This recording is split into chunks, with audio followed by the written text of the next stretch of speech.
Après avoir étudié le chapitre 1 en détail, il est maintenant temps d'examiner le chapitre 2. Si le premier traite essentiellement de la liberté religieuse sous ses aspects philosophiques, politiques et sociaux, le deuxième a davantage pour but de la légitimer. Pour ce faire, l'Église conciliaire va tenter de nous faire croire que sa doctrine libérale trouverait sa source aux origines mêmes du christianisme. Ne craignant pas de vociférer le moindre blasphème, elle ira jusqu'à prétendre que le Christ et les apôtres en personne étaient les instigateurs d'une telle déchéance. Chapitre 2. La liberté religieuse à la lumière de la révélation.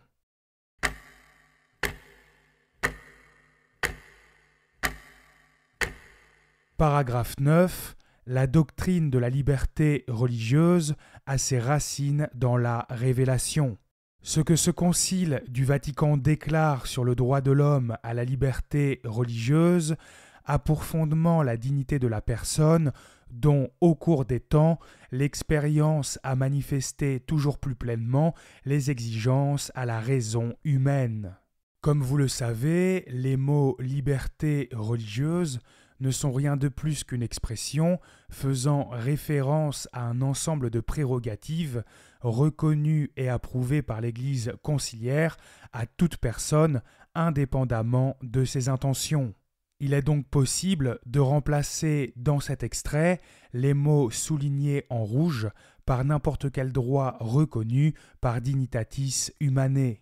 Nous obtenons alors par exemple la phrase suivante. Ce que ce concile du Vatican déclare sur le droit de l'homme a communié avec les démons et de leur bâtir des temples partout dans le monde a pour fondement la dignité de la personne dont, au cours des temps, l'expérience a manifesté toujours plus pleinement les exigences à la raison humaine. Il est une fois de plus très clairement stipulé dans cette déclaration que la dignité humaine exigerait que l'homme puisse faire et propager tout ce que l'Église catholique a farouchement condamné et combattu au cours des 2 derniers millénaires. Il devrait pourtant être évident que la liberté de commettre de tels méfaits, loin de parfaire la créature, ne peut que la souiller. Cela signifie, de plus, qu'en lui arrachant injustement ses droits les plus élémentaires, l'épouse mystique du Christ se serait fait, toute époque confondue, l'ennemi la plus féroce du genre humain. Les néo-païens qui encensent le libéralisme moral et qui s'accommodent volontiers de la diffusion de pratiques diaboliques ont au moins la décence de nier que celles-ci sont mauvaises et dangereuses. Contrairement aux catholiques conciliaires, ils n'accusent pas les leurs d'avoir commis de terribles crimes contre l'humanité et n'approuvent pas la libre propagation de choses qu'ils condamnent eux-mêmes. Qui plus est, cette doctrine de la liberté a ses racines dans la révélation divine, ce qui, pour les chrétiens, est un titre de plus à lui être saintement fidèle. Tout catholique devrait être saintement fidèle à une idéologie donnant à n'importe qui le droit inviolable et suprême de propager des horreurs plus diaboliques les unes que les autres et causant la damnation d'innombrables âmes. L'Église conciliaire souhaite donc tout simplement que nous soyons saintement fidèles à tous les démons de l'enfer. Cette doctrine libérale, et non de liberté, faisant référence, comme je viens de le rappeler, à un ensemble de droits précis, il est, là encore, possible de remplacer les mots soulignés en rouge par n'importe quelle prérogative contenue dans Dignitatis Humanae. Qui plus est, le droit de pratiquer l'abus de confiance en se faisant passer pour un prophète a ses racines dans la révélation divine, ce qui, pour les chrétiens, est un titre de plus à lui être saintement fidèle. Il est, je l'espère, inutile de réfuter l'idée que la liberté de faire et de propager tout ce que l'Église affirme venir du diable ferait partie d'une quelconque révélation divine. La secte moderniste nous donnera d'ailleurs l'occasion de démontrer toute la fausseté de cette thèse en balayant les arguments saugrenus qu'elle avancera dans la suite de ce document pour la défendre. Enfin, j'attire votre attention sur le fait qu'il est bien fait mention d'une doctrine contenue dans la Révélation et non pas d'une pastorale prétendument adaptée aux années 1960. Il est visiblement nécessaire de rappeler une telle évidence puisque les pseudo-conservateurs n'éprouvent aucune honte à faire comme si les extraits qui contredisent leurs explications loufoques n'existaient pas. En effet, bien que la Révélation n'affirme pas explicitement le droit à l'exemption de toute contrainte extérieure dans le domaine religieux, elle dévoile dans toute son ampleur la dignité de la personne humaine, elle montre en quel respect le Christ a tenu la liberté de l'homme dans l'accomplissement de son devoir de croire à la parole de Dieu, et elle nous enseigne de quel esprit doivent se pénétrer dans leur action les disciples d'un tel maître. L'Église conciliaire est absolument incapable de citer la moindre référence provenant des Saintes Écritures, de la tradition ou du magistère attestant de l'existence de la liberté religieuse dans la Révélation. Cela n'est pas surprenant dans la mesure où il n'existe aucune trace de cette doctrine dans toute l'histoire du catholicisme. Cette institution malfaisante le reconnaît d'ailleurs très clairement, puisqu'elle avoue elle-même que la Révélation n'affirme pas explicitement le droit à l'exemption de toute contrainte dans le domaine religieux. Dans le but de nous faire croire que la liberté religieuse serait fondée sur le message évangélique, Paul VI et ses sbires n'ont dès lors d'autre solution que de prétendre qu'elle y serait tout au moins contenue de manière implicite. Pour ce faire, ils tentent de nous endormir en nous expliquant que la Révélation dévoile dans toute son ampleur la dignité de la personne humaine. Si, en elle-même et indépendamment du contexte pervers dans lequel elle s'inscrit, cette affirmation est exacte, rien ne stipule pour autant dans la Révélation que la dignité humaine exigerait que l'homme ait le droit de faire et de propager tout ce que la morale objective réprouve. Or, c'est précisément cela que nos ennemis sont tenus de démontrer afin d'attester de la réalité d'un lien entre le catholicisme et la liberté religieuse. Ils ne peuvent évidemment pas le faire, puisqu'une telle démonstration équivaudrait à prouver ce que ce passage vient de réfuter, à savoir que la Révélation affirme explicitement le droit à l'exemption de toute contrainte. Cet argument ne vaut donc strictement rien, car il n'apporte pas l'ombre du début d'une preuve. Rappelez-vous d'autre part que l'Église conciliaire s'est jusqu'ici constamment efforcée de nous faire croire que la liberté de l'acte de foi et la liberté de tous les abus n'étaient qu'une seule et même chose. Elle va maintenant et tout au long de ce deuxième chapitre essayer de capitaliser sur cet amalgame en nous convainquant que le respect du libre arbitre dans les Saintes Écritures équivaudrait automatiquement à une reconnaissance tacite du libéralisme moral promu par Vatican II. Elle veut que nous pensions qu'en ne forçant personne à le suivre, le Christ aurait lui-même consacré le droit inviolable et suprême de propager toutes les abominations possibles et imaginables. Vous ne tarderez pas à le constater, cet argument est le seul, si on exclut la vague allusion à la dignité humaine sur lequel la secte moderniste va s'appuyer pour nous persuader que sa funeste doctrine serait contenue dans la Révélation. Pour justifier le plus grand bouleversement de l'histoire de l'Église, cette institution aussi diabolique que pathétique en est donc réduite à faire des sophismes ridicules et des extrapolations grossières. Étant donné que cet extrait mentionne le respect du Christ envers la liberté de l'homme dans l'accomplissement de son devoir de croire à la parole de Dieu pour justifier cette fameuse exemption de toute contrainte, je pose maintenant la question suivante aux catholiques conciliaires. La Révélation nous dévoile-t-elle en quel respect le Christ a tenu la liberté de propager des hérésies, des pratiques diaboliques et des mœurs dépravées ?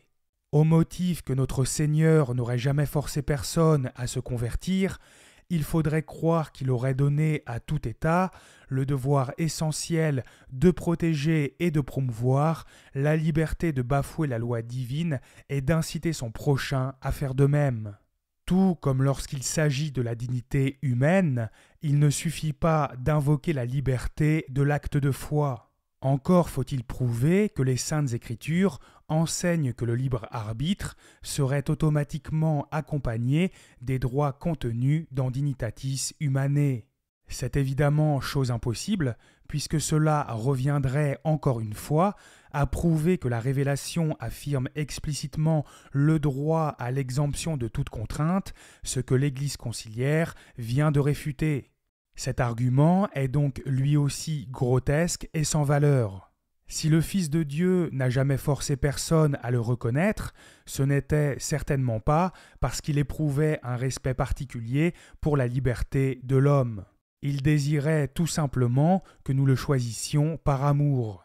Tout homme veut que son prochain l'aime librement, mais ce n'est pas pour autant qu'il lui donne le droit sacré, inviolable et suprême de mettre le feu à sa maison et de brûler tous les membres de sa famille qui se trouvent à l'intérieur. C'est pourtant bien ce que prétend Paul VI, puisqu'il affirme que Dieu, ne voulant obliger l'homme à lui rendre un culte, lui aurait donné le droit le plus strict de participer à la destruction de l'Église et à la perte des âmes en étendant jour après jour l'influence du diable sur la terre. La formulation employée est de plus extrêmement vicieuse car elle laisse entendre que notre Seigneur aurait été animé d'un sentiment de si haute estime envers l'être humain qu'il n'aurait surtout pas voulu le contrarier. Elle montre en quel respect le Christ a tenu la liberté de l'homme. L'exaltation qui émane de cette phrase est manifeste et tend à abaisser le Créateur sous les pieds de la créature. Comme tous les traîtres à l'Église de Dieu qui instrumentalisent les Saintes Écritures, les modernistes font leur supermarché dans la foi catholique en sélectionnant ce qui fait leurs affaires et en glissant sous le tapis ce qui ne leur convient pas. Ils oublient très étrangement que Jésus-Christ qualifiait les Juifs qui refusaient de le reconnaître d'hypocrites et de race de vipères. Il devait pourtant exister de bien meilleures manières de témoigner de sa considération envers la liberté de l'homme dans l'accomplissement de son devoir de croire à la parole de Dieu. Quant au fait que la révélation nous enseigne de quel esprit doivent se pénétrer les disciples d'un tel maître, Montigny aurait bien fait d'écouter ses propres conseils. Saint Paul ne craignait pas de prêcher haut et fort que l'idolâtrie était un acte diabolique et que les idolâtres n'héritaient pas le royaume des cieux. De quel esprit était donc pénétré Paul VI lorsqu'il proclama Nostra Aetate, un autre document du conciliabule Vatican II, dans lequel il est expressément écrit que les hindous trouvent refuge en Dieu? Amusez-vous, si le cœur vous en dit, à remplacer les mots soulignés en rouge dans ce passage par n'importe quel pseudo-droit contenu dans Dignitatis Humanae. Faites-nous ensuite savoir, catholiques conciliaires, si le Christ avait un si grand respect pour ces abominations. Tout cela met bien en relief les principes généraux sur lesquels se fonde la doctrine de cette déclaration sur la liberté religieuse. Du propre aveu de l'Église conciliaire, les principes généraux sur lesquels se fonde la doctrine maçonnique du conciliabule Vatican II sont d'une part une conception tronquée de la dignité humaine et de l'autre un amalgame grotesque entre liberté de l'acte de foi et libéralisme moral. Voilà donc les deux seuls substituts trouvés par nos ennemis pour suppléer à l'absence totale de références scripturaires issues de la tradition ou du magistère concernant la liberté religieuse. Et tout d'abord, la liberté religieuse dans la société est en plein accord avec la liberté de l'acte de foi chrétienne. Pour parvenir à ces fins, la secte moderniste n'a jusqu'ici jamais cessé d'amalgamer libre arbitre et libéralisme moral comme si ces deux notions formaient un tout parfaitement homogène et indissociable.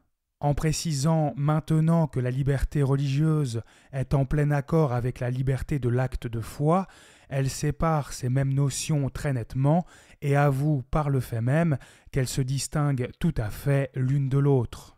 Dire qu'une chose serait en plein accord avec elle-même n'aurait effectivement aucun sens. Cette affirmation est d'autre part absolument fausse, car comme je l'ai déjà expliqué, il existe un lien de cause à effet systématique entre la progression du libéralisme et la persécution de l'Église. Dans un monde où chacun peut propager tout ce qu'il souhaite, les idéologies anticatholiques finissent toujours par s'imposer et opprimer les chrétiens. Cette société où chacun pourrait s'exprimer librement sans jamais être menacé par autrui n'est qu'un vulgaire fantasme, car le diable n'arrêtera jamais de persécuter ceux qui restent fidèles à Jésus-Christ.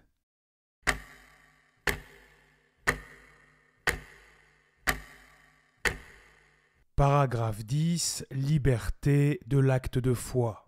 C'est un des points principaux de la doctrine catholique, contenu dans la parole de Dieu et constamment enseigné par les pères, que la réponse de foi donnée par l'homme à Dieu doit être libre. En conséquence, personne ne doit être contraint à embrasser la foi malgré lui. Par sa nature même, en effet, l'acte de foi a un caractère volontaire, puisque l'homme racheté par le Christ Sauveur et appelé par Jésus-Christ à l'adoption filiale ne peut adhérer au Dieu révélé que si, attiré par le Père, il met raisonnablement et librement sa foi en Dieu. Quand la doctrine catholique fait ses affaires, l'Église conciliaire est tout à fait capable de la restituer à la perfection. Ce passage ne contenant aucune erreur, rien ne saurait dès lors lui être reproché. Constatez toutefois qu'étant incapable de citer le moindre verset ou parole des pères de l'Église, pourtant expressément mentionné ici, pour justifier son idéologie libérale, la secte moderniste ne s'appuie là encore que sur la liberté de l'acte de foi.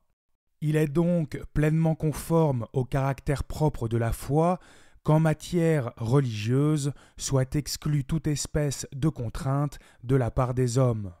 Cette conclusion illustre à nouveau parfaitement la malhonnêteté et la perversité du conciliabule Vatican II. Sa volonté d'amalgamer libre arbitre et libéralisme moral est ici indéniable.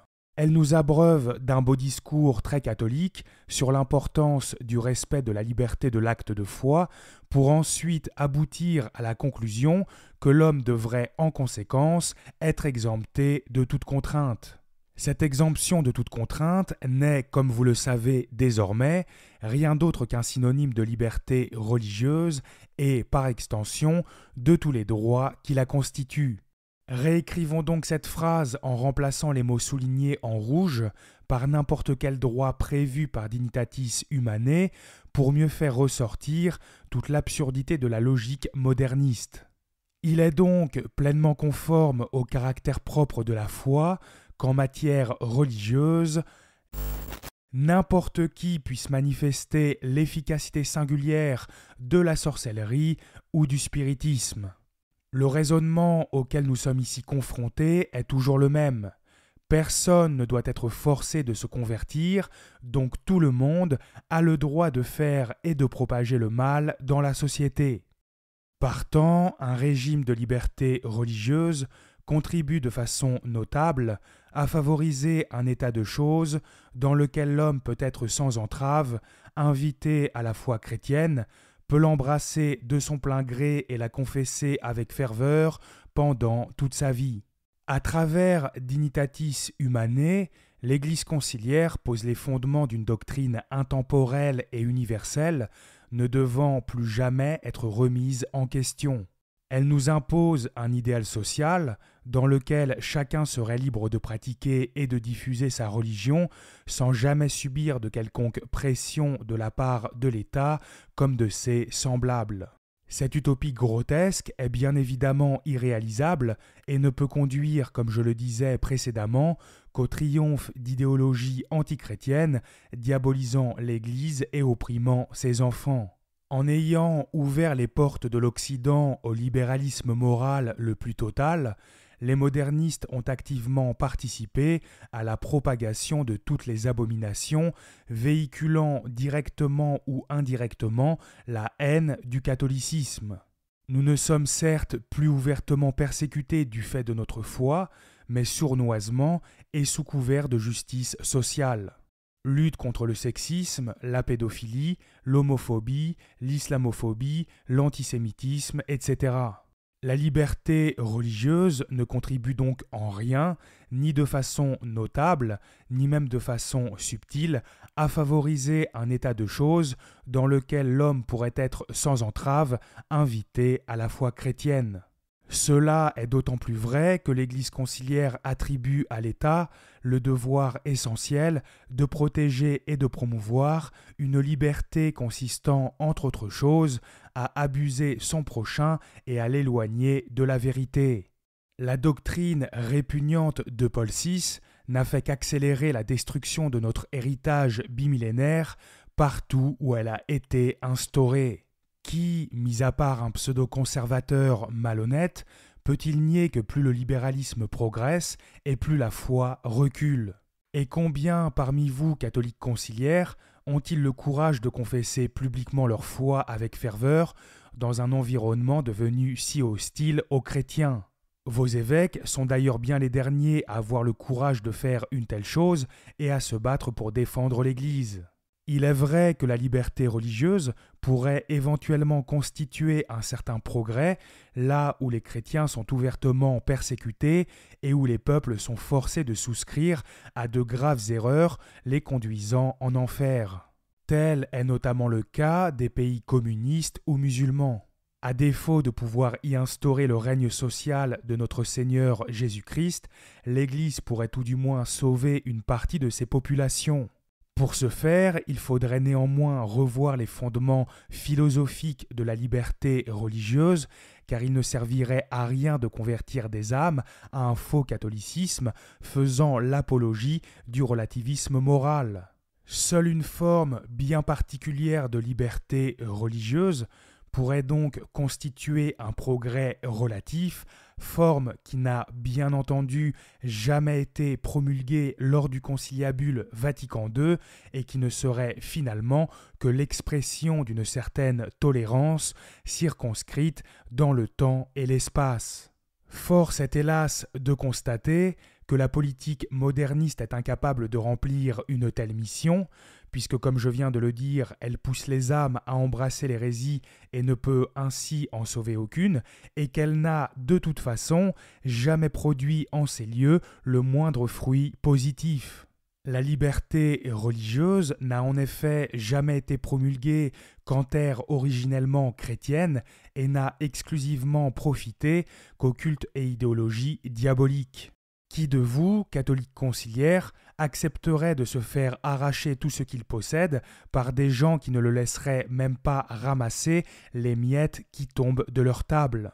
En Arabie Saoudite, un chrétien ne peut même pas faire son signe de croix en public sans risquer d'être jeté en prison. Quoi qu'il en soit, ce sujet est secondaire, car si une certaine forme de liberté religieuse peut constituer un progrès, elle ne le peut qu'en comparaison des maux plus grands qu'elle remplace.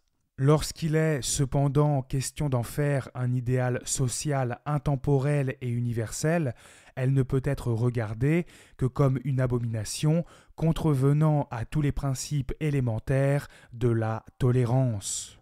Oser prétendre que nous bafouerions la dignité humaine en réprimant les pires immoralités, alors même que cela serait approprié et profiterait au bien commun, est un scandale absolu.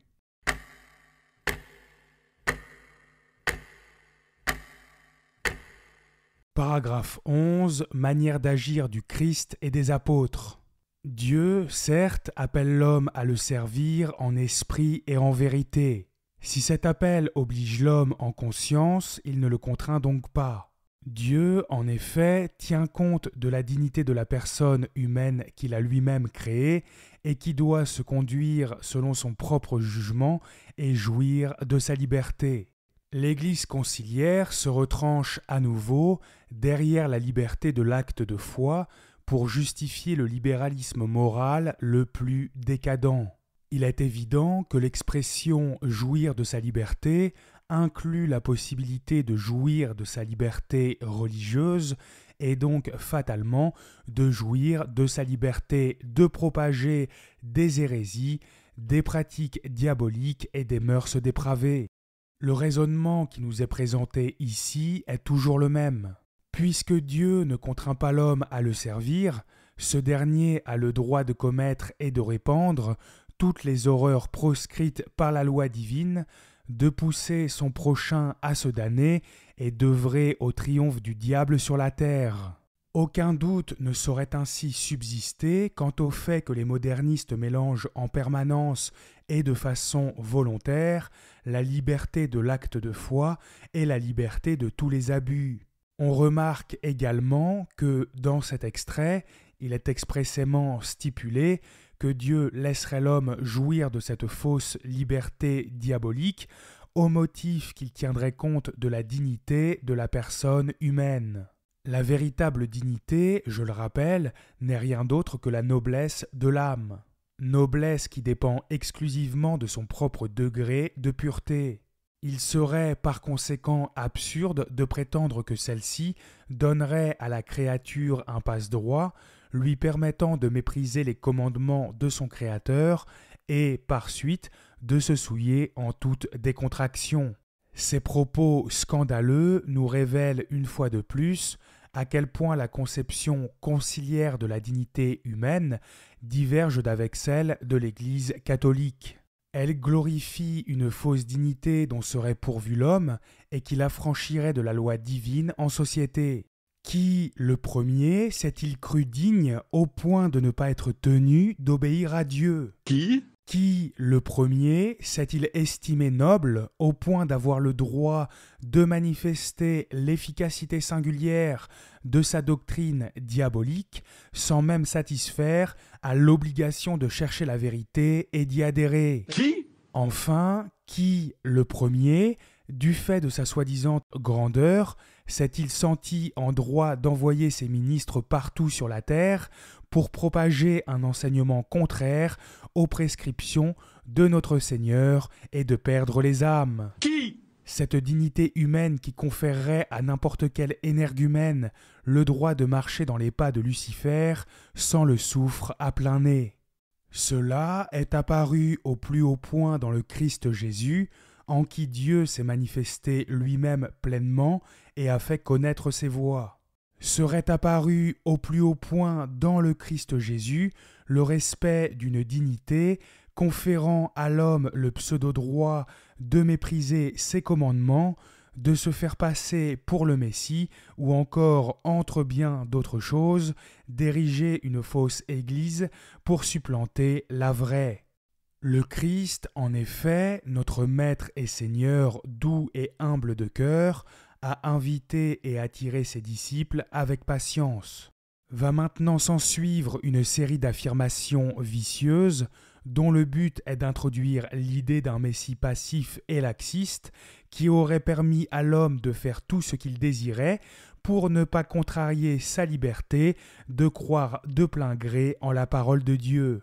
Oui, Jésus-Christ a attiré ses disciples avec patience, mais il a également chassé les marchands du temple avec un fouet, menacé les incrédules du feu de l'enfer et n'a jamais craint de dénoncer ouvertement la doctrine corrompue des pharisiens.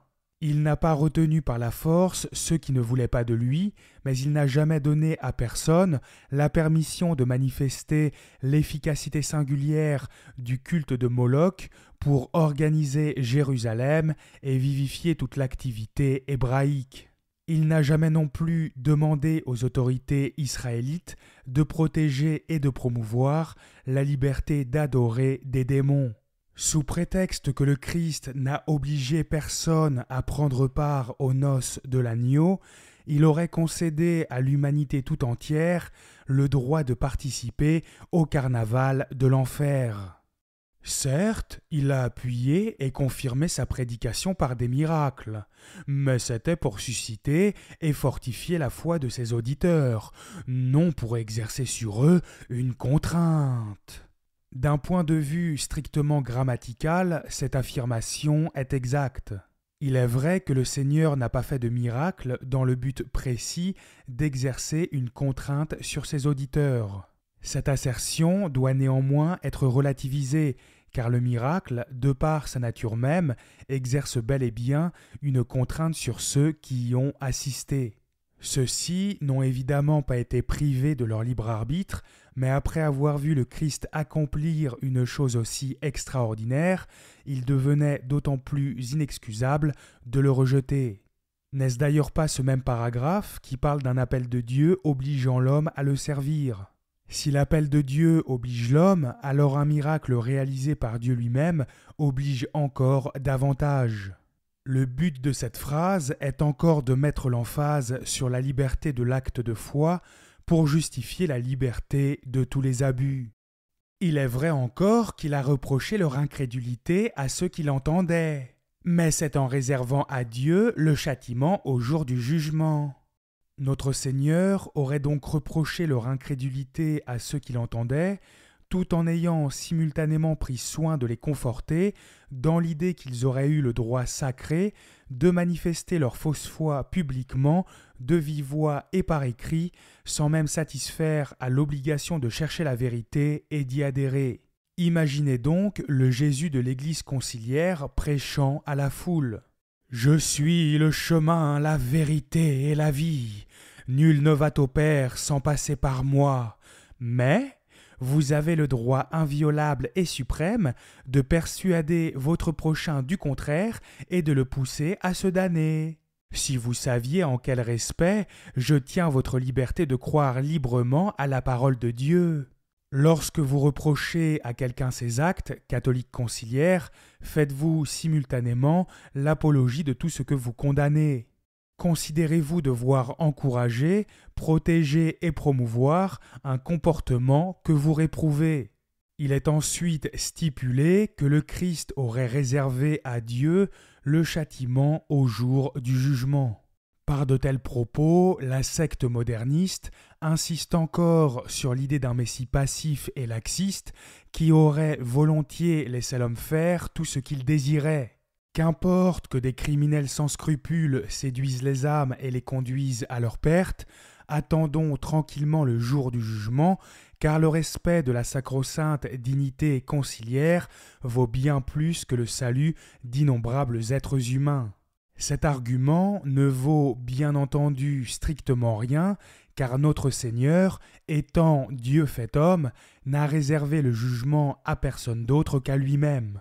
Le but de sa première venue n'était pas de rendre la justice, mais de se faire connaître de tous pour que, comme je l'ai déjà dit, nous l'acceptions dans un acte d'amour.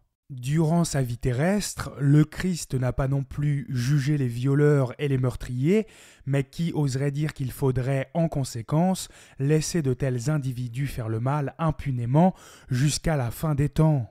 Dans Romains chapitre 13, versets 1 à 4, saint Paul nous dit que toute âme soit soumise aux autorités supérieures, car il n'y a point d'autorité qui ne vienne de Dieu, et celles qui existent ont été instituées par lui.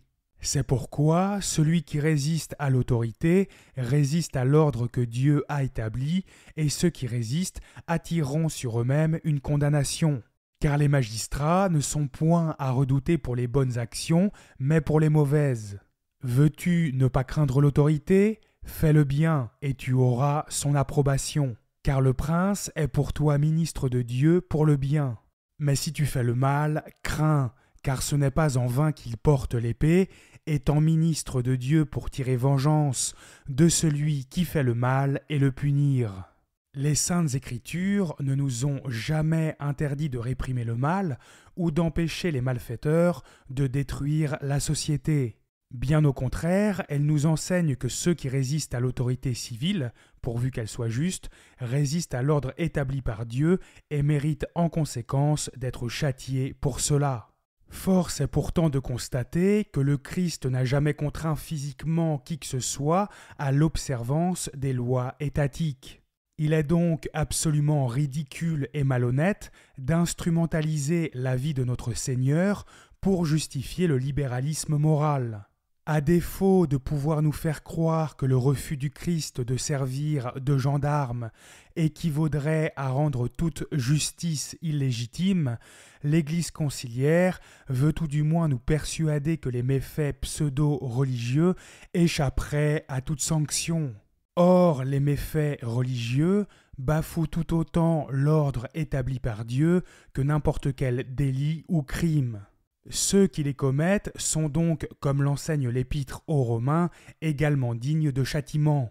Pour défendre l'impunité des criminels religieux, la secte moderniste n'invoque, comme toujours, que la liberté de l'acte de foi. Elle est, comme à son habitude, incapable d'avancer le moindre argument sérieux. Si l'homme ne doit pas être empêché d'œuvrer à la damnation d'autrui parce qu'il ne peut pas être forcé d'aimer Dieu, alors personne ne devrait non plus être empêché de tuer, puisque nous ne pouvons obliger qui que ce soit à aimer son prochain. Si un tel raisonnement suffit à justifier le meurtre des âmes, alors il devrait également permettre de justifier le meurtre des corps.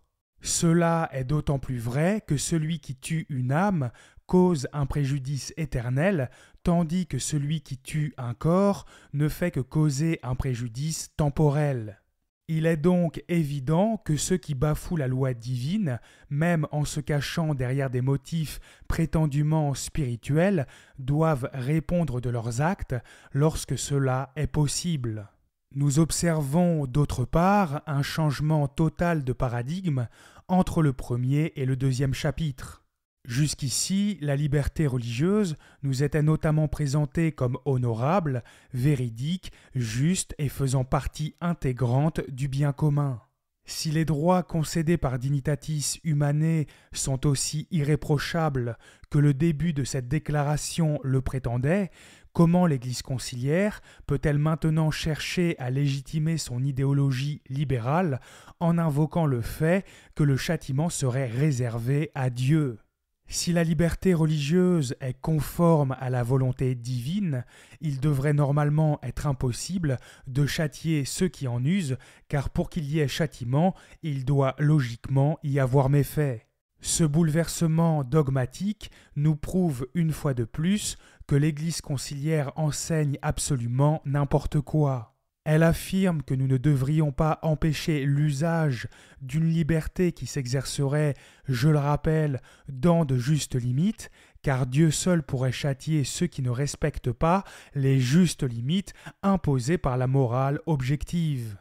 Si ce passage en lui-même semble ne condamner que l'incrédulité de ceux qui entendaient notre Seigneur, il n'en est rien. Il est absolument impératif pour comprendre le véritable sens de cet extrait, de le replacer dans son contexte. L'ensemble de ce paragraphe ne sert en effet qu'à justifier le pseudo-droit de se conduire selon son propre jugement et de jouir de sa liberté, sous-entendue religieuse. Si donc jouir d'une liberté qui consiste à propager des hérésies, des pratiques diaboliques et des mœurs infâmes est conforme à la vérité et à la justice, personne ne devrait logiquement être condamné pour cela. Lorsqu'il a envoyé ses apôtres dans le monde, il leur a dit « Celui qui aura cru et aura été baptisé sera sauvé, mais celui qui n'aura pas cru sera condamné. » En quoi devrions-nous croire au juste pour être sauvés ? Que la vraie religion donnerait à tout homme le droit sacré de manifester l'efficacité singulière de l'hérésie ? Que le vrai Dieu aurait établi un ordre dans lequel n'importe qui pourrait propager la communion avec les démons ? Que le Fils de Dieu aurait institutionnalisé la liberté de se faire passer pour le Messie ? Si la doctrine de Vatican II venait du Saint-Esprit, alors il nous faudrait croire en une religion sans queue ni tête qui assurerait la protection de tout ce qu'elle réprouve elle-même. Par de tels propos, l'Église conciliaire avoue de plus indirectement être coupable du plus grand génocide de l'histoire de l'humanité. Elle donne à tous les criminels qui peuplent la surface de la terre une liberté d'action totale, liberté leur permettant notamment d'éloigner les âmes naïves de la vérité, alors que celles-ci seront, du propre aveu de la secte moderniste, condamnées à l'enfer éternel si elles ne croient pas. Il se trouvera, comme toujours, des pseudo-conservateurs qui ne comprennent rien à rien et qui affirmeront qu'une âme peut de toute façon être sauvée à condition qu'elle soit de bonne foi. Là n'est pas la question, car permettre à des gourous machiavéliques de séduire les âmes mal affermies ne consiste ni plus ni moins qu'à leur donner carte blanche pour induire en tentation leurs victimes et les pousser par conséquent à se corrompre volontairement. De ce fait, quand l'Église conciliaire protège la liberté d'induire en tentation son prochain par tous les moyens possibles et imaginables, alors qu'elle-même sait pertinemment que ceux qui se laisseront séduire brûleront pour l'éternité, elle fait couler le sang des pécheurs elle-même. Mais reconnaissant que de l'ivraie avait été semé avec le froment, il ordonna de les laisser croître l'un et l'autre jusqu'à la moisson qui aura lieu à la fin des temps. Dans les Saintes Écritures, le froment et l'ivraie font respectivement référence au Fils de Dieu et au Fils du diable. Par cette allégorie, Jésus-Christ signifiait sa volonté de faire preuve de patience envers tous les pécheurs et de leur donner le temps nécessaire pour se repentir et faire pénitence. Il n'est donc, dans ce passage de l'Évangile, aucunement question de laisser proliférer le mal en attendant que Dieu daigne rendre la justice. Saint Thomas d'Aquin, dans la Somme théologique, nous enseigne comment il faut interpréter cette parabole. Quant à ces paroles du Seigneur, laisser croître le bon et le mauvais grain jusqu'à la moisson, on voit comment il faut les entendre d'après ce qu'il ajoute. Dans la crainte qu'en cueillant la zizanie, vous n'arrachiez en même temps avec elle le bon grain. Par là, le Seigneur montre assez, comme le dit saint Augustin lui-même, que quand cette crainte n'existe pas, c'est-à-dire quand le crime d'un individu est connu de tout le monde et qu'il est exécré de tous, au point qu'il n'a point du tout ou presque point de défenseurs au moyen desquels il puisse faire un schisme, on ne doit pas laisser dormir la sévérité de la discipline. Saint Thomas d'Aquin et saint Augustin, deux des plus grands docteurs de l'Église, n'ont eux-mêmes jamais eu l'idée d'interpréter la parabole du bon grain et de l'ivraie comme une injonction de laisser le mal faussement religieux se répandre librement. La preuve en est qu'ils parlent de ne pas laisser dormir la sévérité de la discipline quand un individu n'est pas en mesure de faire un schisme. Si saint Thomas et saint Augustin nous parlent de schisme, c'est bien qu'il est ici question de méfaits d'ordre religieux. Il se trouvera certainement des pseudo-conservateurs pour prétendre que cette parabole ferait seulement référence à ceux qui usent négativement de leur libre arbitre pour renier Dieu. Je rappelle donc à ces brillants théologiens, puisqu'ils sont si durs d'oreille, que l'ensemble de ce paragraphe ne sert qu'à justifier le droit de se conduire selon son propre jugement et de jouir de sa liberté, sous-entendue religieuse.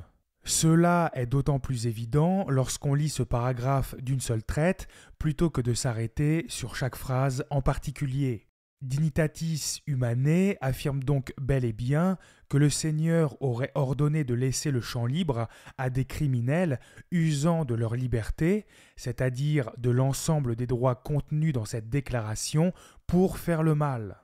Mais encore, puisque Dignitatis Humanae amalgame systématiquement libre arbitre et libéralisme moral comme s'il ne s'agissait que d'une seule et même chose, il serait absolument hypocrite et malhonnête d'opérer une distinction entre ces deux notions, maintenant que cela devient embarrassant pour l'Église conciliaire. Laisser pousser l'ivraie ne peut dès lors que renvoyer à la seule chose que connaissent les modernistes, l'exemption de toute contrainte. Le raisonnement de ces faux chrétiens est sans surprise toujours le même. Puisque nous ne pouvons forcer personne à se convertir, l'homme doit pouvoir se conduire selon son propre jugement et jouir de sa liberté. Il faut réserver le jugement à Dieu. Il faut laisser croître l'ivraie jusqu'à la fin du monde. Tout cela, bien évidemment, ne signifie qu'une seule et même chose, à savoir ne jamais s'opposer au mal religieux. Insistons sur le fait que l'Église conciliaire ne pourrait pas tenir un tel discours si elle n'était pas parfaitement consciente que la liberté religieuse était viscéralement mauvaise. Comment pourrait-elle sinon comparer les conséquences engendrées par sa doctrine à de l'ivraie ? Le renversement doctrinal est donc, comme je le disais précédemment, total. Désormais, nous ne devons plus nous opposer à la liberté religieuse parce qu'elle ferait partie du bien commun, mais parce que le Christ nous aurait ordonné de laisser le mal se répandre. Une autre incohérence pointe ici le bout de son nez. Si, comme le prétend ce torchon moderniste, l'antilibéralisme est un mal, et donc de l'ivraie lui aussi, pourquoi ne faudrait-il pas le laisser pousser librement ? L'Église conciliaire se moque éperdument des dégâts que la liberté religieuse peut causer à l'Église catholique. Le seul « mal » qui l'inquiète, et pour lequel elle a en conséquence mandaté l'État, est l'opposition au relativisme moral. Pour l'Église conciliaire, il y a donc le bon ivraie qu'il ne faudrait surtout pas empêcher de pousser, c'est-à-dire les hérésies, les pratiques diaboliques et les mœurs infâmes, et le mauvais ivraie qu'il faudrait systématiquement réprimer, à savoir le respect de la loi naturelle et divine. Ne se voulant pas messie politique dominant par la force, il préféra se dire fils de l'homme, venu pour servir et donner sa vie en rançon pour une multitude. Il se montra le parfait serviteur de Dieu, qui ne brise pas le roseau froissé et n'éteint pas la mèche qui fume encore. L'Église conciliaire continue de mettre toujours plus d'emphase sur la douceur de notre Seigneur pour en faire le Messie passif et laxiste dont elle a besoin pour parvenir à ses fins. Elle cherche encore une fois, et contre le bon sens le plus élémentaire, à nous convaincre de ne pas nous opposer à ce que Dieu n'a pas lui-même combattu par la force durant son court passage sur terre. La démonstration ayant déjà été faite que cela n'est pas un argument sérieux, il est inutile de s'arrêter davantage dessus. Il reconnut le pouvoir civil et ses droits, ordonnant de payer le tribut à César, mais en rappelant que les droits supérieurs de Dieu doivent être respectés. Rendez à César ce qui est à César, et à Dieu ce qui est à Dieu. Étant l'auteur du pouvoir civil et de ses droits, le Christ ne pouvait que les reconnaître. Quel est donc l'intérêt de mentionner une telle chose, sinon de laisser entendre que notre Seigneur se serait lui-même soumis à l'État et que nous devrions en conséquence en faire autant? Que le Fils de Dieu se soumette au pouvoir civil est tout à fait normal, car en se faisant homme, il voulut endosser pleinement la condition humaine. Il faut toutefois prendre en considération que le but de ces propos est de légitimer le droit de se conduire selon son propre jugement et de jouir de sa liberté religieuse. L'Église conciliaire affirme donc que le Christ aurait reconnu un pouvoir civil ayant lui-même eu le devoir, et par conséquent le droit, de protéger et de promouvoir la liberté de propager tout ce qui vient du diable. Il est vrai que notre Seigneur nous a ordonné de rendre à César ce qui était à César, mais il n'a jamais donné à l'empereur le droit inviolable et suprême de s'ériger en divinité, d'enseigner la vérité qu'il pensait avoir trouvée, ou encore de manifester l'efficacité singulière du culte de Jupiter, quelles qu'eussent été ses intentions. La secte moderniste veut en réalité que nous rendions à César ce qui est à Dieu, car elle veut que nous plaidions allégeance à un État se substituant à l'autorité divine. Tel est bien le cas puisque ce dernier, en s'arrogeant le droit de protéger et de promouvoir tout ce que la loi naturelle et surnaturelle condamne s'arroge également le droit de définir le bien et le mal. Pour mieux nous faire accepter cet épouvantable blasphème, les modernistes l'accompagnent d'une démonstration fallacieuse d'intégrité qui n'engage comme toujours à rien. Il est ici fait mention des droits supérieurs de Dieu, mais ceux-ci ne sont, sans surprise, jamais définis clairement. Cela n'est pas un hasard, car dans cette éventualité apparaîtraient alors des contradictions si flagrantes qu'elles risqueraient de susciter un rejet d'autant plus important de la liberté religieuse.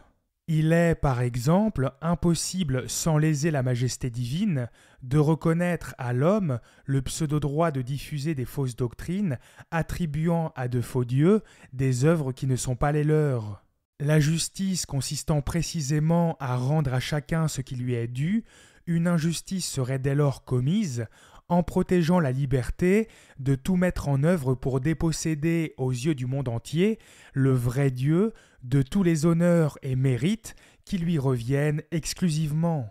Combien de catholiques conciliaires crieraient à l'injustice si dans le cadre de leur travail, tous leurs mérites se voyaient attribués à l'un de leurs collègues? Ils s'indigneraient bien vite pour ce qui ne serait finalement qu'un maigre préjudice en comparaison de ce qu'ils trouvent parfaitement normal d'arracher à notre Seigneur. Cela n'est ni plus ni moins que de l'hypocrisie. La preuve est ainsi faite que la liberté religieuse ne respecte aucunement les droits supérieurs de Dieu. N'oublions pas non plus que Vatican II ne fait du Christ qu'une divinité parmi tant d'autres dans l'ordre juridique de la société.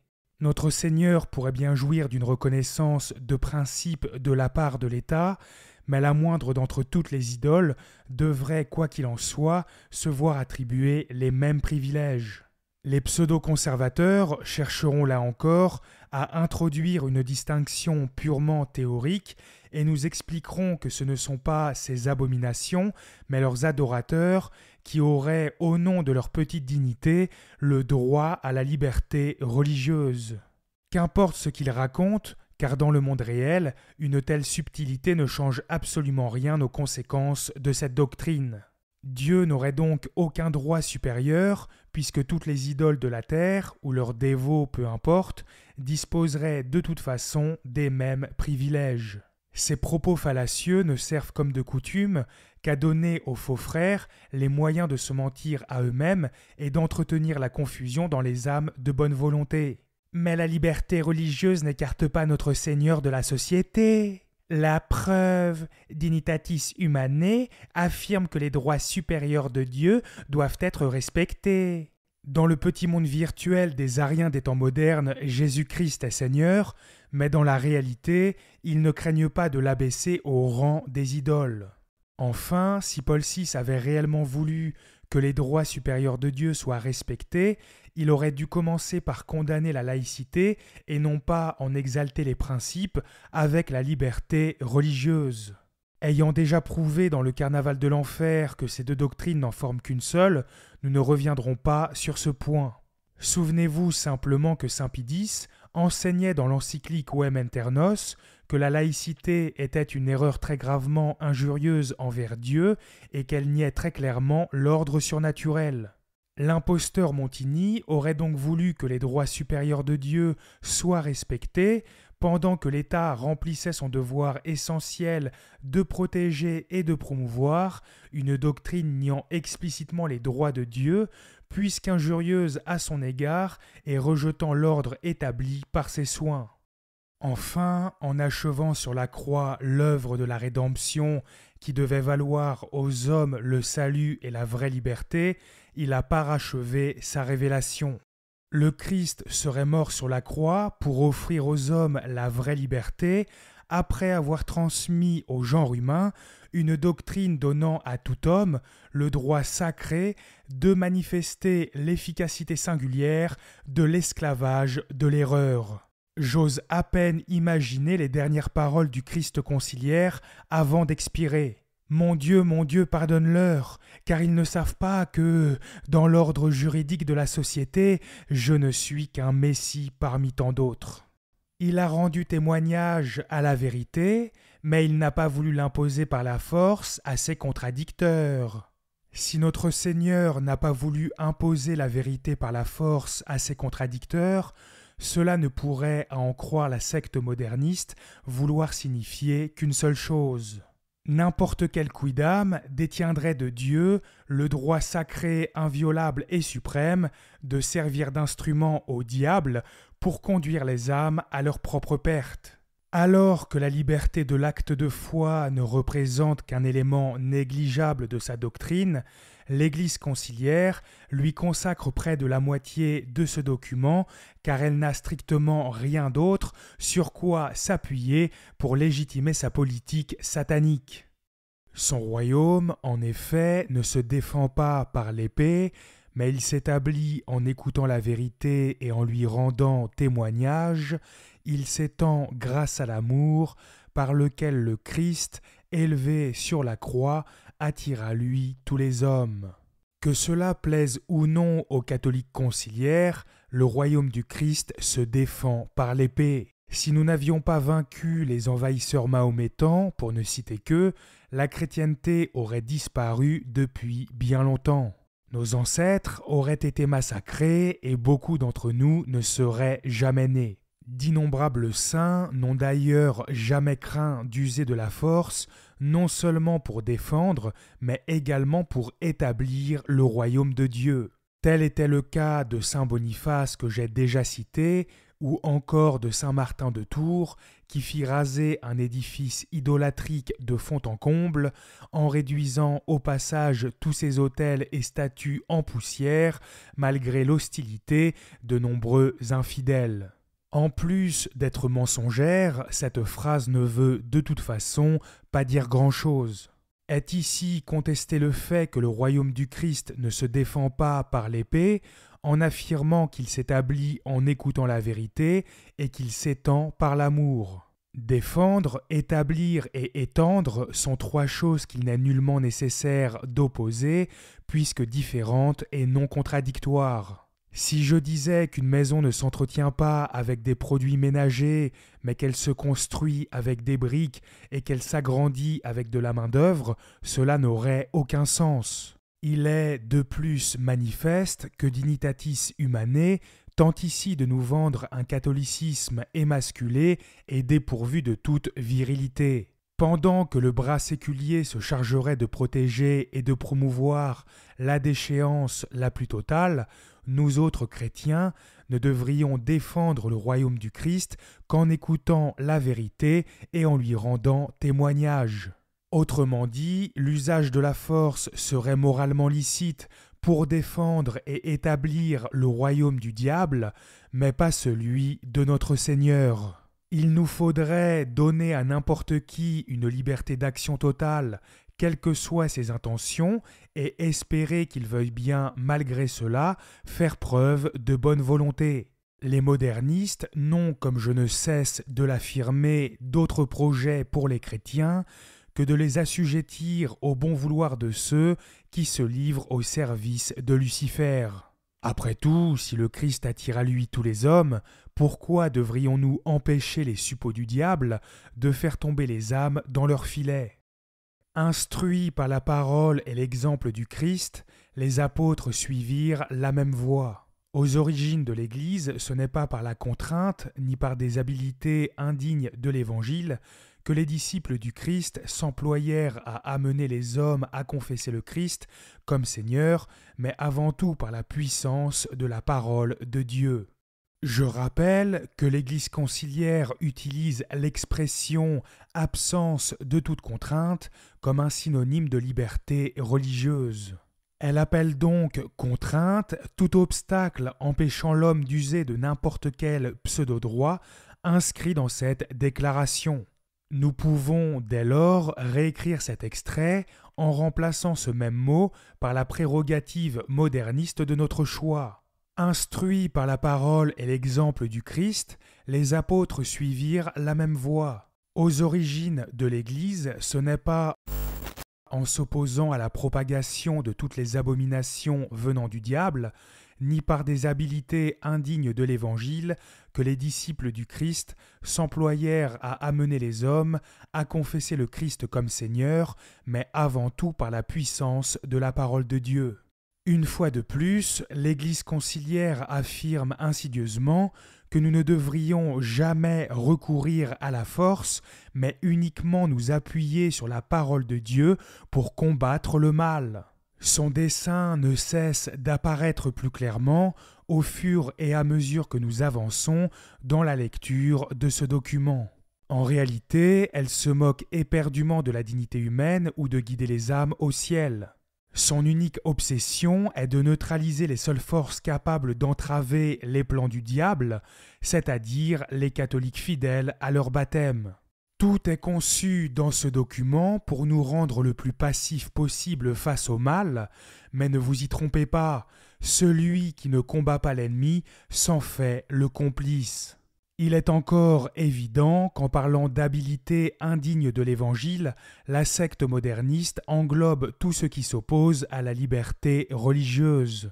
Il ne peut en être autrement dans la mesure où elle qualifie toute résistance à son idéologie d'injure à l'ordre établi par Dieu. Cette institution diabolique accuse donc nos saints de s'être montrés indignes de l'Évangile, puisqu'ils n'ont jamais craint de faire des choses expressément condamnées par Dignitatis Humanae, destruction des fausses religions par la force, condamnation à mort des hérétiques, etc. La liberté religieuse, et Vatican II dans une plus large mesure, est une réécriture totale du christianisme. Avec courage, ils annonçaient à tous le dessein de Dieu Sauveur, qui veut que tous les hommes soient sauvés et parviennent à la connaissance de la vérité, mais en même temps, vis-à-vis des faibles, même vivant dans l'erreur, leur attitude était faite de respect, manifestant ainsi comment chacun d'entre nous rendra compte à Dieu pour soi-même et pour autant est tenu d'obéir à sa propre conscience. La mafia montinienne se répand en belles paroles et scande avec beaucoup de zèle apparent que Dieu veut que tous les hommes soient sauvés et qu'ils parviennent à la connaissance de la vérité. Hélas, il ne s'agit, comme d'habitude, que d'une vulgaire démonstration fallacieuse d'intégrité ne servant strictement à rien. N'est-ce pas cette secte qui prétend que Dieu aurait chargé tout État du devoir essentiel de protéger et de promouvoir la liberté de propager le mensonge en toute impunité et, par conséquent, à empêcher les hommes de parvenir à la connaissance de cette même vérité? N'est-ce pas cette secte qui affirme que Dieu aurait établi un ordre dans lequel n'importe qui serait libre de pratiquer l'abus de confiance et de pousser ainsi son prochain dans la géhenne? Il nous est ensuite dit que l'attitude des apôtres était faite de respect vis-à-vis des faibles vivant dans l'erreur, manifestant ainsi comment chacun d'entre nous rendra compte à Dieu pour soi-même. L'Église conciliaire s'approprie à nouveau un verset biblique dont elle tord complètement le sens pour parvenir à ses fins. Dans cet épître, saint Paul se contente tout simplement de mettre un terme aux disputes entre certains chrétiens. Ces derniers se chamaillaient régulièrement concernant la licéité de tel ou tel aliment ou encore de l'importance de telle ou telle fête. Étant encore fortement imprégnés de la loi juive, il leur était très difficile de s'en détacher. N'oublions pas non plus que les dissensions existaient aussi entre les païens convertis qui ne voyaient pas tous d'un bon œil le fait de manger des viandes sacrifiées aux idoles. Il était donc nécessaire pour les apôtres de mettre un terme à toutes ces querelles inutiles qui ne faisaient que nuire à l'unité des chrétiens. C'est pourquoi saint Paul mit fin à ce débat en donnant à tous des instructions précises permettant d'éviter le désordre et le scandale. Les faibles dont il est ici question sont donc les faibles dans la foi catholique, c'est-à-dire ceux qui se scandalisaient pour des choses sans réelle importance. Non seulement ceci ne contrevenait sur aucun plan à la loi naturelle et divine, mais il s'astreignait bien au contraire à une discipline encore plus rigoureuse. Pareillement, quand saint Paul affirme que chacun rendra compte à Dieu pour soi-même, il ne se fait aucunement l'avocat d'une fausse liberté permettant de propager impunément le mal, mais simplement de ne pas juger un frère en fonction de sa manière de vivre sa foi. L'apôtre affirme de plus dans ce même chapitre qu'il vaut mieux s'abstenir de manger de la viande sacrifiée aux idoles si cela s'avérait être une occasion de chute pour son prochain. Que dirait-il donc de cette maudite secte se faisant la gardienne d'une fausse liberté consistant à manifester l'efficacité singulière de l'idolâtrie pour organiser la société et vivifier toute l'activité humaine? La preuve est ainsi faite que citer ce passage pour justifier la libre propagation des hérésies, des pratiques diaboliques et des mœurs infâmes est l'expression de la malhonnêteté la plus absolue. Et que les pseudo-conservateurs ne prétendent pas que tel n'est pas le raisonnement que l'on tente ici de nous imposer, car la conclusion à laquelle aboutit l'Église conciliaire est que chacun serait tenu d'obéir à sa propre conscience. Cela peut sembler anodin, mais n'oublions pas que les modernistes prétendent honteusement qu'il serait tout à fait possible de faire usage de l'intégralité des droits contenus dans Dignitatis Humanae sans trahir sa conscience. Nous pourrions donc remplacer l'expression soulignée en rouge dans cet extrait par n'importe quoi que l'Église conciliaire affirme qu'il serait possible de faire sans n'avoir rien à se reprocher. Mais en même temps, vis-à-vis des faibles, même vivant dans l'erreur, leur attitude était faite de respect, manifestant ainsi comment chacun d'entre nous rendra compte à Dieu pour soi-même et pour autant est tenu de faire et de propager toutes les abominations qui viennent du diable s'il estime être en devoir d'agir ainsi. Sous couvert de défendre la liberté de faire ce qui nous semble juste, la secte moderniste défend en réalité la liberté de violer impunément la loi naturelle et divine. Elle emploie une locution exprimant une idée à laquelle tout le monde donne aisément son assentiment, suivre sa conscience, et y incorpore discrètement des idées proprement scandaleuses. De la sorte, elle force les catholiques conciliaires, sans qu'ils ne s'en rendent réellement compte, à approuver quelque chose d'intrinsèquement pervers. C'est ce qu'elle faisait déjà dans l'extrait précédent, en jouant sur le double sens du mot « contrainte ». Elle faisait en sorte d'employer ce mot dans un contexte où il était très facile de l'interpréter comme un comportement bafouant la liberté de l'acte de foi, alors qu'elle en avait préalablement modifié la définition en y ajoutant sournoisement la pseudo-liberté de faire impunément le mal.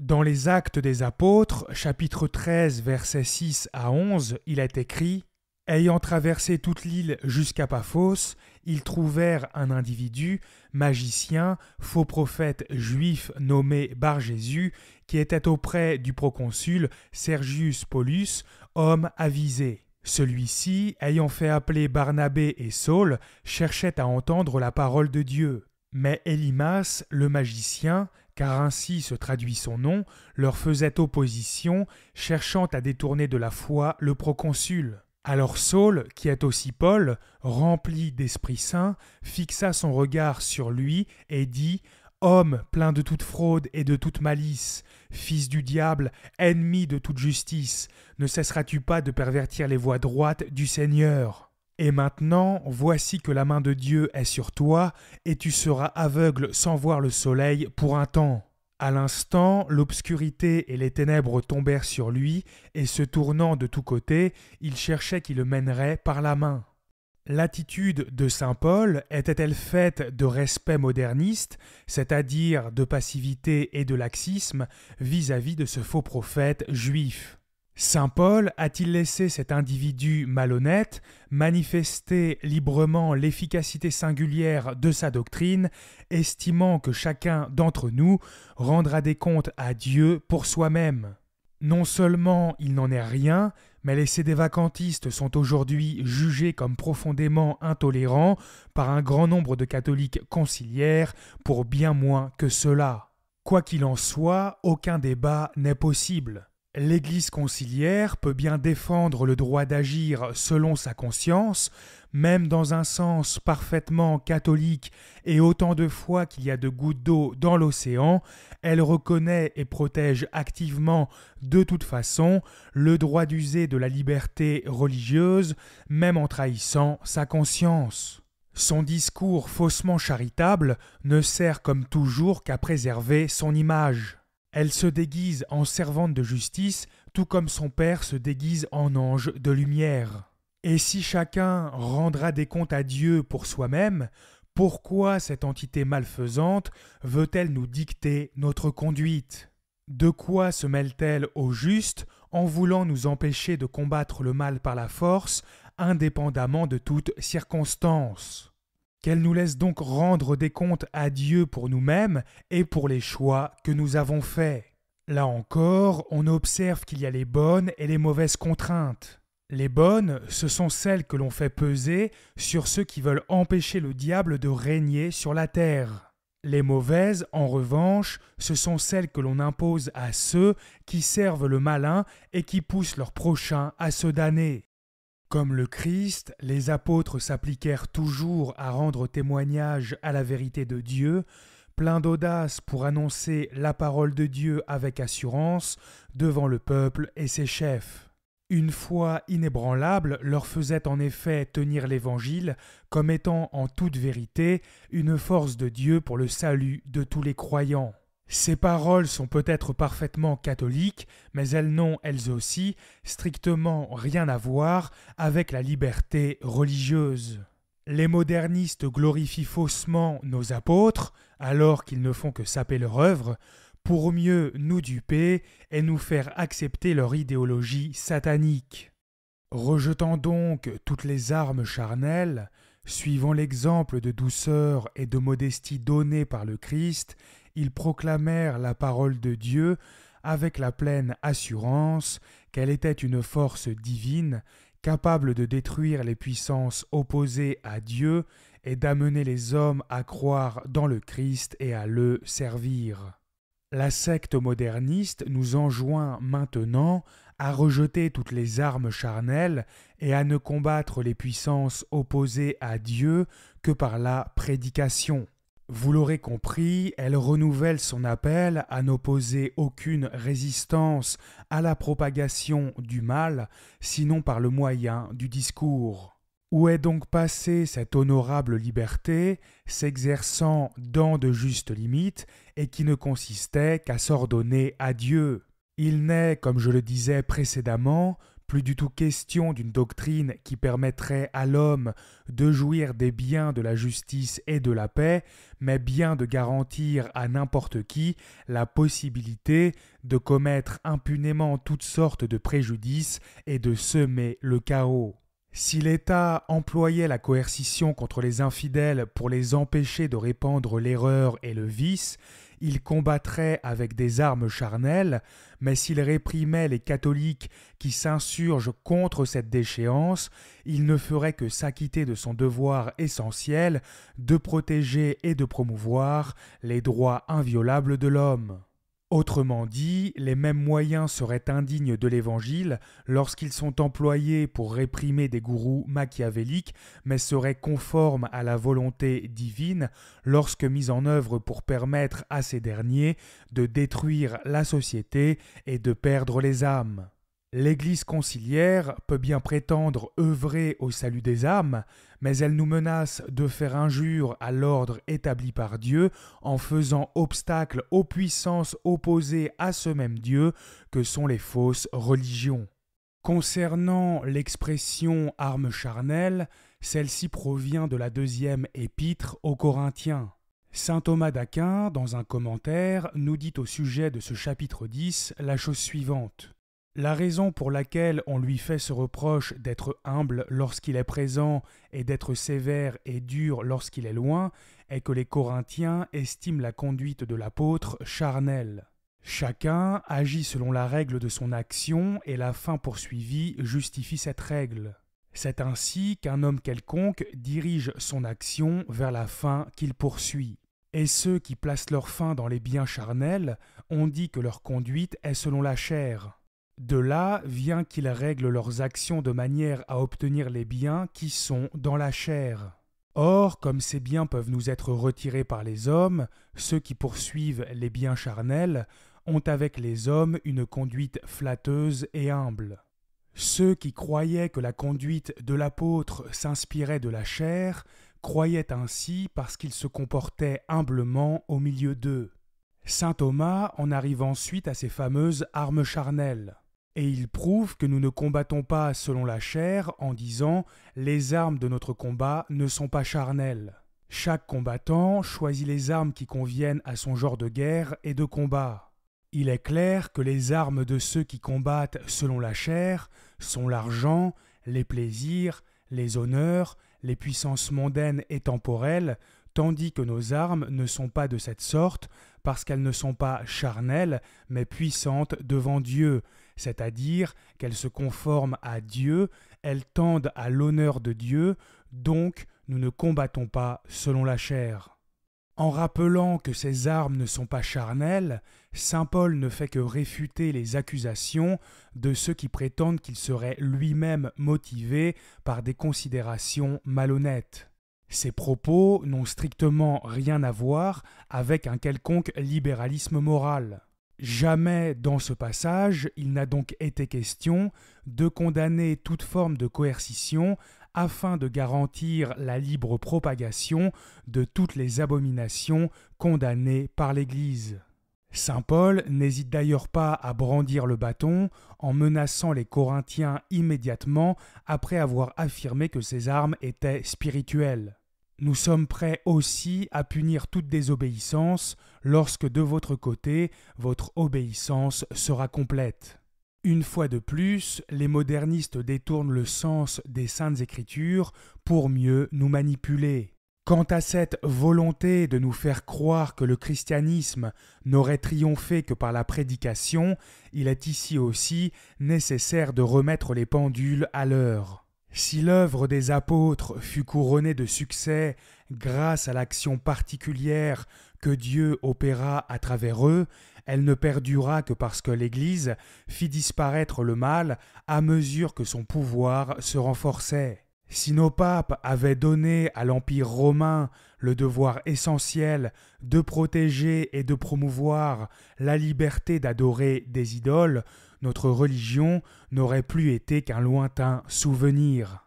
Constatez la catastrophe par vous-même. 60 ans après le conciliabule Vatican II, la chrétienté est déjà en ruine dans les pays où elle était encore florissante. Comme leur maître, les apôtres reconnurent eux aussi l'autorité civile légitime. Il n'y a pas d'autorité qui ne vienne de Dieu, enseigne l'apôtre, qui en conséquence ordonne que chacun se soumette aux autorités en charge, celui qui résiste à l'autorité se rebelle contre l'ordre établi par Dieu. Cet extrait témoigne parfaitement de la perfidie moderniste. En prenant l'exemple du Christ et des apôtres, il nous ordonne indirectement de nous soumettre aux autorités en charge et nous menace ici aussi de nous rebeller contre l'ordre établi par Dieu en cas de refus. En soi et indépendamment de tout contexte, cette affirmation est rigoureusement catholique. Néanmoins, si nos ennemis en appellent aux Saintes Écritures, ce n'est, bien entendu, pas pour que nous nous soumettions au véritable ordre établi par Dieu, que décrivait d'ailleurs parfaitement saint Pie X dans l'encyclique Vem Internos. Après avoir encensé un faux idéal social tout au long de ce document, les modernistes instrumentalisent maintenant saint Paul pour nous faire croire que celui-ci nous aurait ordonné de nous soumettre à l'ordre établi par Dieu tel que le conçoit frauduleusement Vatican II. Tout comme il le faisait déjà avec le mot contrainte ou l'expression obéir à sa propre conscience, il dénature les termes ordre établis par Dieu en y incorporant des choses s'opposant expressément à la volonté divine. Force est pourtant de constater que si les apôtres ont bien confirmé la légitimité du principe étatique, ils n'ont toutefois jamais reconnu à l'État le droit de bafouer la loi divine en protégeant et en promouvant la liberté de faire et de propager tout ce que cette dernière condamne précisément. Les modernistes sont passés maîtres dans l'art de s'approprier un discours et de lui faire dire l'exact opposé de ce qu'il signifie réellement. Ils utilisent en permanence ce stratagème malhonnête pour nous manipuler et parvenir à leur fin. Pour mieux le comprendre, prenons un exemple qui illustrera parfaitement la fourberie de ces serpents. C'est tout naturellement que vous seriez disposé à admettre que les enfants ont besoin d'affection. Quoi de plus normal après tout ? Si, par malheur, un pédophile voulait maintenant vous instrumentaliser de la même manière que le font les modernistes avec nos apôtres, il n'aurait, pour justifier ses penchants criminels, besoin que d'élargir la définition du mot « affection » en y incluant des éléments de nature sexuelle. De la sorte, ce pervers arriverait très facilement à vous faire dire ce que vous n'avez jamais dit. Mais vous voyez bien que Jean-Michel approuvait la pédophilie. La preuve, il disait lui-même que les enfants avaient besoin d'affection. Il est évident qu'un tel individu, même en vous citant avec la plus grande exactitude, ne ferait que vous calomnier, car le plus important n'est pas de restituer vos propos mot pour mot, mais de traduire fidèlement votre pensée. C'est pourquoi, quand Paul VI cherchait à nous faire croire que saint Paul, le bienheureux que ce traître s'était lui-même choisi pour saint patron, nous aurait ordonné de respecter un ordre établi par Dieu, dans lequel n'importe qui était libre de faire et de propager toutes les abominations condamnées par l'Église, il calomniait ce si grand saint et blasphémait très gravement. Notons enfin que la secte moderniste pourrait tout à fait s'appuyer sur ce verset de l'Épître aux Romains pour justifier la répression du mal. En effet, elle pourrait arguer sans difficulté que les infidèles se rebellent contre l'ordre établi par Dieu en contrevenant à la loi naturelle et divine. En lieu et place de cela, elle préfère citer ce même verset, non pas, comme je viens de le dire, pour justifier la répression du mal, mais précisément pour empêcher la répression du mal. Dans le nouvel ordre mondial spirituel de l'Église conciliaire, ce sont désormais les infidèles qui respectent l'ordre établi par Dieu en propageant toutes les horreurs possibles, et ceux qui veulent résister à ce cauchemar qui se rebelleraient contre leur Créateur. Mais, en même temps, ils ne craignirent pas de contredire le pouvoir public qui s'opposait à la sainte volonté de Dieu. Il faut obéir à Dieu plutôt qu'aux hommes. Cette voie, d'innombrables martyrs et fidèles l'ont suivie en tout temps et en tout lieu. Dire que le Christ et les apôtres se seraient soumis au pouvoir public tout en lui résistant offre à chacun la possibilité de placer le curseur de la soumission où bon lui semble. Tenir un discours laissant la porte ouverte à de multiples interprétations permet à l'Église conciliaire de faire la promotion du libéralisme le plus dégénéré tout en rassurant les moins corrompus d'entre ses fidèles. Les plus progressistes comprendront que notre Seigneur et ses premiers disciples ont collaboré avec un État ultralibéral, se faisant ainsi ses complices, tandis que les pseudo-conservateurs ne verront là qu'une approbation relativement restreinte du pouvoir civil. Quiconque a de l'intelligence comprendra qu'il est de toute façon impossible de donner une interprétation réellement catholique à de tels propos.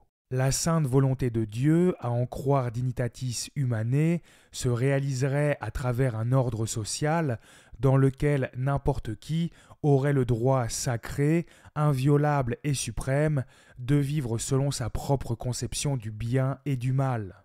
De ce fait, lorsque les apôtres contredisaient le pouvoir public, ils n'auraient logiquement jamais pu l'interpeller pour des raisons touchant à la foi et aux mœurs. Cela n'aurait absolument eu aucun sens puisqu'ils auraient eux-mêmes glorifié le relativisme moral. Notons au passage que l'Église conciliaire ne recule devant aucun blasphème et qu'elle ose maintenant prétendre que nos martyrs, qui ont pourtant préféré mourir plutôt que de renier la vérité, auraient eux aussi collaboré avec des autorités civiles piétinant la loi naturelle et divine. Il est, d'autre part, manifeste que cette déclaration se contredit une fois encore de manière grotesque. Comment les apôtres auraient-ils pu reprocher à l'État de s'être opposé à la sainte volonté de Dieu tout en l'ayant simultanément chargé du devoir essentiel de protéger et de promouvoir une liberté s'opposant expressément à la sainte volonté de Dieu? On ne peut pas simultanément demander à un gouvernement d'observer la loi divine et de participer à la propagation du mal. Nous voici enfin arrivés à la fin de cette 5e partie. Dans la prochaine, nous terminerons ce chapitre 2.